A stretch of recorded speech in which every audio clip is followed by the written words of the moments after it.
6:50. Este tipo de entrevista es importante porque nos ayuda desde la comprensión técnica con un lenguaje adecuado, pedagógico, a entender asuntos importantes, especialmente para los venezolanos, como es el tema que a continuación queremos plantear.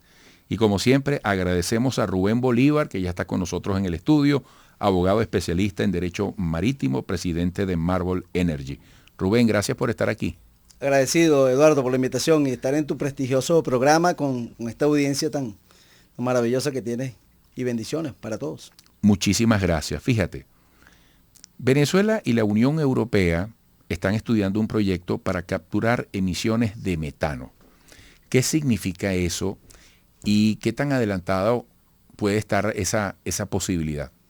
Bueno, mira, Eduardo, primero tenemos que saber qué es el metano. El metano es un gas que está asociado o que sale, por supuesto, de tres fuentes fundamentales, que son la explotación de los hidrocarburos, petróleo y gas. Sale también de la actividad agrícola, sobre todo de la industria de la siembra del arroz, y la actividad pecuaria. Pareciera mentira, es un dato poco conocido, pero la actividad de los bovinos, de las vacas, de la actividad de este ganado, produce grandes cantidades de metano, porque ellos en su interior, en su sistema digestivo, expulsan, tienen microbios para el proceso digestivo y expulsan un componente de gas metano que prácticamente es como entre el 12 y el 15% del gas metano que existe en el mundo. De manera que no es poco decir. Y la otra fuente de gas metano es los desechos, los desechos orgánicos e inorgánicos que existen en la Tierra. ¿Por qué es importante conocer el metano? Porque el metano es aproximadamente el 20% de los gases que producen el efecto invernadero, que son altamente nocivos para la capa de ozono. Y entonces, en este sentido, todos los países, ya desde hace muchos años, digamos, muy importante desde el año 2015, cuando se firmó el Acuerdo de París de 2015 para el cambio climático, donde todos los países del mundo, 196 países se suscribieron y acordaron establecer políticas incorporar políticas internacionales y nacionales a sus legislaciones para ir de alguna manera reduciendo ese efecto nocivo en la capa o en los espacios ambientales del mundo. De hecho, también ese mismo año la ONU dictó aquella famosa Agenda 2030 para el desarrollo sostenible, donde se establecieron 17 ODS o Objetivos de Desarrollo Sostenible, dentro de lo cual el número 7 es el de la energía, que es hacer una energía más accesible, asequible y limpia para todos los habitantes de la Tierra. De manera que es algo importantísimo para lo que es el gas metano como tal, porque es el principal responsable, 20% de las emisiones del efecto invernadero. Entonces el gran reto, incluso el gran negocio, es la captura del gas metano y la conversión que se le puede hacer en gas natural.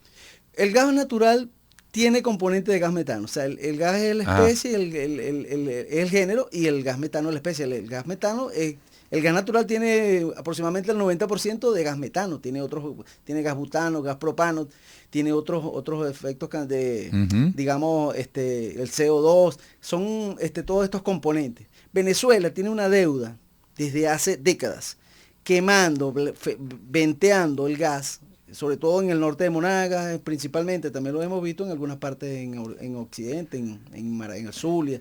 Pero si has ido por supuesto, hacia Maturín y pasa por el Tejero, todos estos pueblos, Punta de Mata, Santa Bárbara, Musipán, todos estos pueblos, hemos visto unos grandes mechurrios llamados los flares, que son grandes mechurrios que están quemando gas.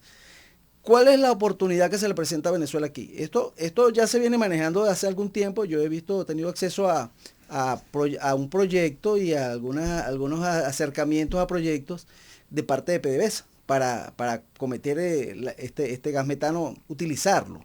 Porque ese gas, lo bueno es que puede ser reutilizado, capturado, para decirlo de alguna manera, reutilizado, reconvertido e incorporado al procesos industriales. En Venezuela se ha tratado de hacer eso hace muchos años, no se ha en efecto concretado. Y ahora viene esta propuesta de que trajo la vicepresidenta de la República de la última reunión que fue del CELAC con la Unión Europea, en la cual se planteó la posibilidad de que pueda ser utilizado el gas metano mediante procesos, llevarlo a Trinidad, que tiene plantas, los trenes de conversión de gas líquido, de gas, digamos, gaseoso, en estado gaseoso o gas líquido. Recordemos también que Venezuela no tiene estas facilidades, que es algo que está muy de moda en el mundo, que es el gas natural licuado. ¿Qué es, cómo es el proceso? Llevar gas para transportarlo de un sitio a otro, se toma el gas, se pasa por las plantas estas de gas licuado, lo convierten, sometido a temperaturas de 72 grados bajo cero, lo convierten en líquido, y así puede ser transportado por buques y básicamente por buques a otros países. ¿Dónde está la oportunidad de negocio? Primero, que Venezuela de alguna manera cumpliría con normas ambientales, que estamos en deuda, porque Venezuela es uno de los países que más emite o más libera gases metano en el mundo. Es uno de los primeros 5 países sin aprovecharlos. Sin aprovecharlos.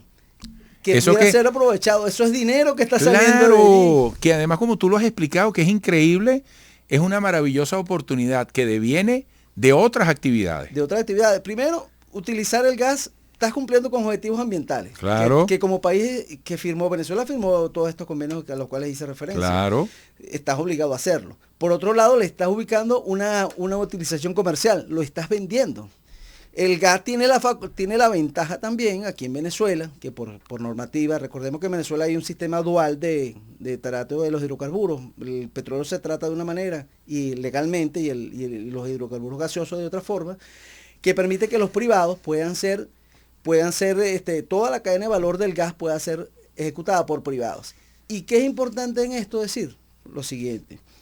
Recordemos que las sanciones de Estados Unidos afectan básicamente a la industria o a las actividades en Venezuela, donde el Estado tiene una participación mayor al 50%. En el caso de estos proyectos de gas, no necesitaría el Estado tener una participación, ni siquiera tendría que participar el Estado, posiblemente con una participación mínima y por supuesto como un órgano rector que los trabajos se realicen y que los beneficios económicos obviamente van a entrar al Estado. Pero puede ser ejecutado por privados. Ya la empresa Eni, la empresa Repsol, en ese mismo acuerdo que se llegó ahí en Bruselas, creo que fue la reunión de la CELAC, sí. Ya se dieron los primeros. Esas 2 empresas están en Venezuela ejecutando proyectos de gas, de manera que para ellas sería también relativamente sencillo. Claro, en el mundo petrolero nada es sencillo, pero en definitiva ya están aquí en Venezuela. Y hay algo muy importante, que hay un financiamiento ya previo de una organización, la iniciativa Golden Gateway. Muy bien. Que lo acaba de sacar, fue lanzado en ese evento de la Unión Europea, donde ellos están poniendo un fondo de 50 mil billones de dólares para financiar proyectos de inversión en países de mediano y de bajo. Ahora fíjate, tú estás describiendo una potencial oportunidad para los venezolanos, para los europeos. Tú estás describiendo un compromiso y una gran viabilidad, pero esto se puede quedar en una utopía, esto se puede quedar en una ilusión frustrada. Bueno, ¿se está avanzando en esto? Yo creo que depende de todos los venezolanos hacerlo. Primero el Estado, ¿no? El gobierno es el que tiene obviamente la primera potestad, porque es el que otorga las permisologías, el que toma las iniciativas y permite las iniciativas privadas. Por otro lado, no hacerlo, no solamente estarías incumpliendo, no solamente estarías desaprovechando una oportunidad favorable desde muchos aspectos, sino que también estarías incumpliendo normativas internacionales. Yo creo que es una oportunidad de daño excelente. Ambiental. Además, Eduardo, aquí se han hecho muchos estudios anteriormente. No sé si recuerdas que hace algunos meses estuvo digamos, como trending topic, como dicen los periodistas, la noticia de que a Trinidad y Tobago el gobierno de Estados Unidos le había dado una licencia OFAC para negociar el gas proveniente del Campo Dragón. Trinidad y Tobago, que lo tenemos aquí cerquita, Sí. es uno de los países que tiene mayores estructuras para el procesamiento del gas natural licuado.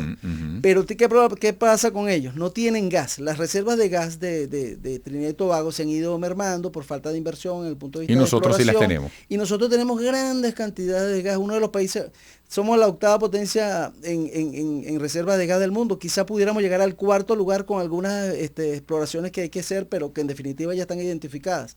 De manera que nosotros tenemos gas suficiente, tenemos a Trinidad y Tobago ahí, con el cual pudiéramos llegar a arreglos. Ya Trinidad y Tobago... Y hay buenas relaciones. Hay además. buenas relaciones, incluso Trinidad y Tobago tiene una licencia de la OFAC para estos proyectos, y de allí pudiera ser exportado el gas a Europa, que es el objetivo principal de esto. ¿Qué pasa también? Porque todos es un negocio donde todos ganan. Claro. Porque en definitiva gana Trinidad y Tobago, que utiliza sus facilidades que las tiene ahorita subutilizadas, sus facilidades de procesamiento, ¿no? Sí. Y procesamiento del gas. Y gana también Europa, porque Europa ahorita tiene un gran déficit de gas, porque el gas que lo surtía a ellos prácticamente todo viene de Rusia. Y Rusia, Claro. Recordemos que a raíz de la guerra con Ucrania, Rusia fue sometido a sanciones por la Unión Europea y prácticamente cerraron el chorro ahí de gas que surtía a Rusia, a los países europeos. Mira, Rubén, has descrito de manera muy clara el tablero y cómo se están jugando las fichas y cómo las podríamos jugar como uno de los jugadores. Qué interesante como tú explicas algo que es fundamental entender para los venezolanos. Y ojalá, insisto, que esto no se convierta en una frustración. Porque tú lo has descrito de manera muy conveniente en ese ganar que resaltaba. Muchas gracias como siempre. Agradecido, Eduardo. Complacido de haber estado aquí y contribuido con informaciones que para el público creo que son positivas. Excelente. Tú sabes que yo digo que a mí lo que más me apasiona de mi profesión no es informar, sino facilitar elementos que ayuden a la gente a entender. Eso es. Análisis, un filón pedagógico como el que tú has compartido, para que cada quien se fije su propia posición. Muchas gracias. Te felicito porque tu programa cumple totalmente esa función. Gracias, Rubén, gracias. Hasta pronto. Rubén Bolívar, abogado, especialista en Derecho Marítimo, presidente de Marble Energy. Volveremos.